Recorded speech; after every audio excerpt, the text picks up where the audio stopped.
안녕하세요. 말씀 메이커리 675번째 시간 기도하심으로 시작하겠습니다. 거룩하신 주님 감사합니다. 주님의 말씀을 묵상합니다. 성령님께서 말씀에 조명이 되어 주시옵소서. 우리 주 예수 그리스도님의 이름으로 기도합니다. 아멘. 네, 오늘 보실 말씀은 사무엘상 18장 17절에서 30절까지의 말씀입니다.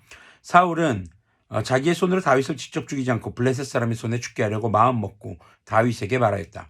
내가 데리고 있는 나의 맏딸 메랍을 너의 아내로 줄 터이니 너는 먼저 주님께서 앞장서서 싸우시는 주님의 싸움을 싸워서 내가 정말 용사인 것을 나에게 보여라. 다윗이 사울에게 말하였다. 제가 누구이며 제 혈통이나 제 아버지 집안이 이스라엘에서 무엇이기에 제가 감히 임금님의 사위가 될 수 있겠습니까? 하고 사양하였다. 그런데 사울은 딸 메랍을 다윗에게 주기로 하고서도 정작 때가 되자 사울은 그의 딸을 무홀랏 사람 아드리엘과 결혼시키고 말았다.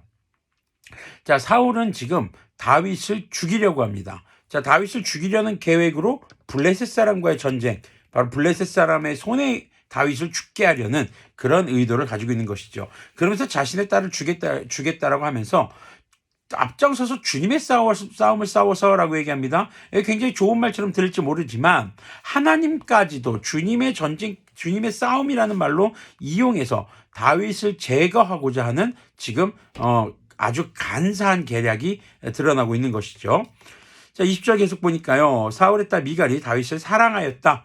자, 요나단도 그렇고 이제 미갈도 지금 다윗을 사랑하고 있어요. 누군가가 이것을 사울에게 알리니 사울은 잘된 일이라고 여기고 그 딸을 다윗에게 주어서 그 딸이 다윗에게 올무가 되게 하여 그를 블레셋 사람의 손에 죽게 해야 하겠다고 혼자 생각하였다. 그래서 사울은 다윗에게 다시 그를 사위로 삼겠다고 말하였다.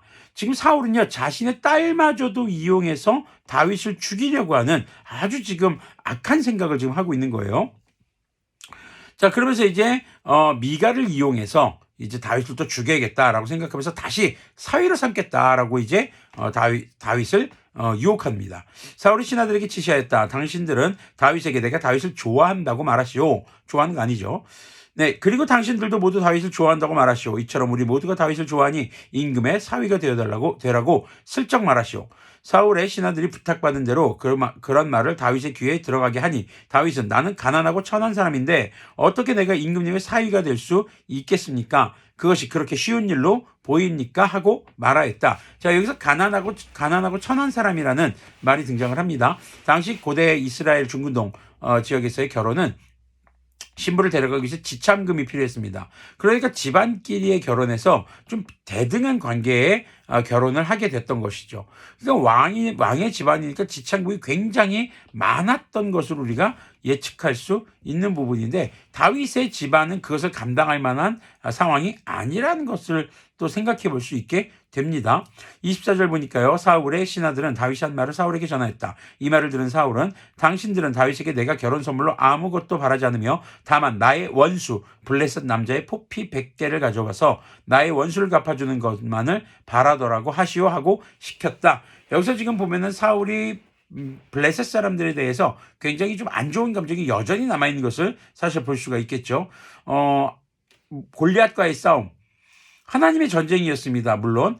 그런데 그 하나님의 전쟁에서 결국 하나님의 승리에 동참했던 것은 다윗이었죠. 사울은 여전히 블레셋에게 있어서 좋지 않은 기억을 가지고 있는 그런 인물이라고 볼 수 있겠죠. 자, 그래서 지금 다윗에게 그렇게 말을 전하라고 하는 것이죠. 자, 26절 보니까요. 사울의 신하들이 이 말을 그대로 다윗에게 전하였다. 다윗은 왕의 사위가 되는 것도 좋겠다고 생각하였다. 아마도 이 결혼 지참금 문제가 다윗에게 큰 부담이었지만 지금 이것은 자신이 할 수 있다라고 생각했던 것 같습니다. 그래서 결혼 날짜를 잡기도 전에 여기서 보면 이제 결혼 날짜도 있겠지만 그 왕이 그런 말을 한 시효가 지나기 전에라고도 해석이 됩니다. 자, 왕의 사위가 되려고 자기 부하들을 거느리고 출전하여 블레셋 남자 200명을 쳐 죽이고 그들의 포피를 가져다가 요구한 수대로 왕에게 바쳤다. 사울은 자기의 딸 미갈을 그에게 아내로 주었다. 사실은 사울의 계획에서 어긋난 겁니다. 자, 지금 전쟁 중이 아니에요. 근데 블레셋 사람 200명을 쳐 죽여서 포피 세포를 가져온다? 이건 남성의 포경을 얘기합니다. 성기 끝에 있는 살점을 말하죠. 지금 전쟁 중이 아닌 상태에서 가서 200명의 포피를 가져오라는 것은 죽으란 얘기입니다. 가서 지금 블레셋 사람의 손에 죽어라 이건데 죽지 않고 돌아온 거예요. 그럼 어떻게 이게 가능했을까요? 28절을 보십시오. 사울은 주님께서 다윗과 함께 계시다는 것을 알았고 자기 딸 미갈마저도 다윗을 사랑하는 것을 보고서 다윗을 더욱더 두려워하게 되어 마침내 다윗과 평생 원수가 되었다. 자, 지금 사울은요, 다윗을 두려워합니다. 왜요? 다윗이 하나님과 함께 계시다는 사실 때문이죠. 자신이 하나님께 버림받았다는 것을 사울은 알고 있습니다. 그렇기 때문에 다윗이 더 두려운 겁니다. 거기다가 자신의 사랑하는 아들과 딸마저 다윗을 사랑하고 있단 말이죠. 30절 보니까 그 무렵에 블레셋 지휘관들이 군대를 이끌고 침입해 와서 싸움을 걸곤 하였는데 그때마다 다윗이 사울의 장군들보다 더 큰 전과를 올렸기 때문에 다윗은 아주 큰 명성을 얻었다. 자, 사울은 다윗을 계속 죽이려고 합니다. 그런데 죽이질 못합니다. 왜요?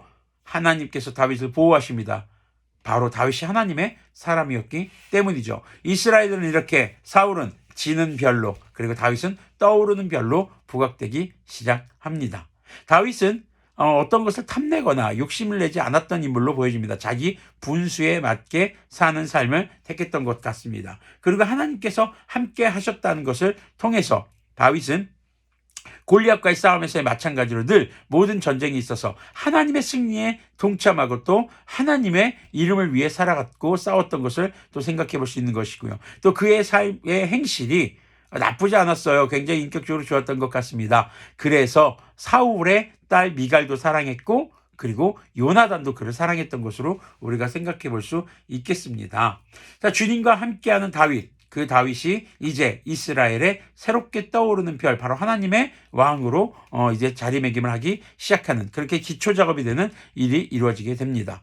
자, 우리가 이 땅 가운데 살면서 과연 주님 나라 오시기 전에 이 땅 가운데서 살아가는 삶이 우리의 삶이 지는 별이 될 것인가 떠오르는 별이 될 것인가, 내 욕심, 내 것을 차지하기 위해서 왕권이 내 거라고 생각하는 것처럼 사울이 우리도 우리의 삶의 모든 것이 내 거라고 생각하면서 그것을 지키고 그것을 더 얻기 위해서 남에게 빼앗기지 않게 해서 그것을 내 거라고 생각하는 삶을 사는 순간 우리는 지는 별이 되고 말 것입니다. 하지만 다윗은요, 자기 게 아니에요. 하나님 겁니다. 그리고 자신에게 주어진 일에 최선을 다하고 성실하게 행합니다. 그리고 하나님께서 함께 하실 때 다윗은 비로소 떠오르는 별이 될 수 있던 것처럼 우리의 오늘의 삶이, 그리고 주님 나라 오시는 그 날까지의 삶이 주님 앞에서, 세상 앞에서 떠오르는 별로서의 살아갈 수 있는 삶은 결국 주님과 함께하는 삶인 것을 우리가 잊지 않았으면 좋겠습니다. 기도하겠습니다. 거룩하신 주님 감사합니다. 주님의 말씀을 묵상했습니다. 우리가 우리의 욕심에 눈이 멀어서 하나님을 저버리고 하나님의 말씀을 떠나지 않게 하여 주시고 우리가 오직 하나님을 높이며 하나님의 거룩하신 이름을 높이며 주님을 위하여 우리의 삶의 성실함으로 살아갈 수 있기를 간절히 소망합니다. 우리 주 예수 그리스도님의 이름으로 기도합니다. 아멘. 네, 오늘도 주님 나라 오시는 그 순간까지 우리의 삶이 주님과 함께함으로 떠오르는 별과 같은 그런 삶이 되기를 소망합니다.